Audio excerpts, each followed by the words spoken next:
শীতের সন্ধ্যায় কিছু মজাদার আর কিছু চটপটা খেতে ইচ্ছে করে, তাই আমি আজকে ঘরে বানিয়ে নিয়েছি পাস্তা।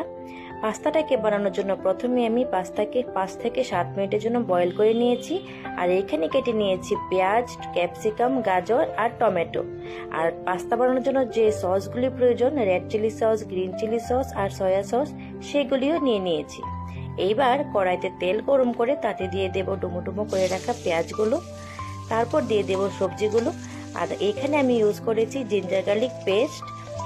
গার্লিক পেস্টটা দেওয়ার পর একটু ভেজে নিয়ে তাতে দিয়ে দেব আমি সবজিগুলোকে একটু সফট করে ভেজে নেব।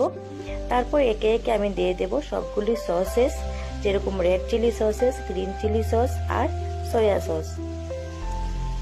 একে সবগুলি সস দিয়ে দেওয়ার পর এবার সবজিগুলিকে আবার একটু ভালো করে ভেজে নেব, যতক্ষণ না পর্যন্ত সবজিগুলি একটু সফট হয়। সবজিগুলি যখন সফট হয়ে এসে যাবে তখন তাতে দিয়ে দেব বয়েল করে রাখা পাস্তাগুলো।